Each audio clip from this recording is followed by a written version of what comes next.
Saint-Éloi Bidung, ancien militant du RDPC, analyse avec justesse comment l'adhésion récente de Franck BYK au parti a marqué un tournant majeur dans la politique camerounaise. Désolé de vous interrompre, ce rapport peut contenir des commentaires soumis au choix de l'auteur. S'il vous plaît, si vous êtes nouveau sur cette chaîne, veuillez vous abonner et activer la cloche de notification. De cette façon, vous serez averti lorsque nous publierons de nouveaux rapports sur cette même chaîne. Merci.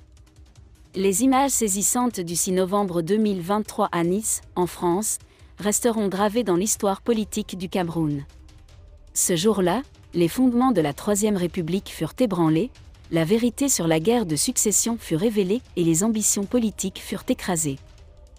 Les hauts responsables politiques et administratifs furent surpris, désorientés, voire déçus, de découvrir quelque chose du Janus chez celui à qui ils prêtaient allégeance depuis des années. Le voile a été levé sur Franck-Emmanuel Biya, soulevant des questions légitimes. Franck-Emmanuel Biya attend depuis longtemps. Son père, Paul Biya, ne pouvait plus cacher son fils derrière les rideaux du palais présidentiel. Les stratégies de casse-tête politique ne fonctionneront plus.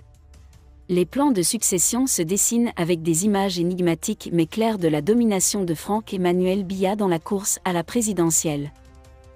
Des problèmes sont apparus au sein du Parti communiste, et les « dauphins », autrefois confiants, se sont retrouvés dans les limbes et craignaient de tomber dans le piège de la politique intérieure. La concurrence éclate et les combats éclatent à tous les niveaux, annonçant un affrontement sans précédent au sein du parti au pouvoir. La course à la présidentielle a mis en lumière les divisions au sein du Parti communiste du Népal.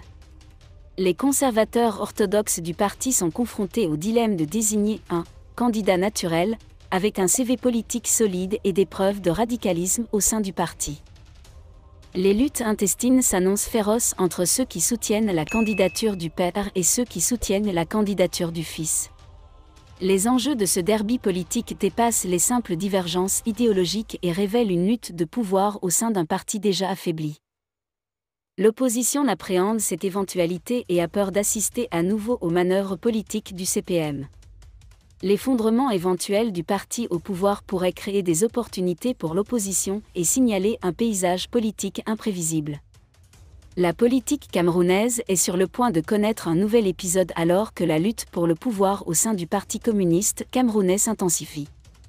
L'opposition, souvent marginalisée, devient une spectatrice et peut finir par jouer un rôle inattendu dans le drame politique.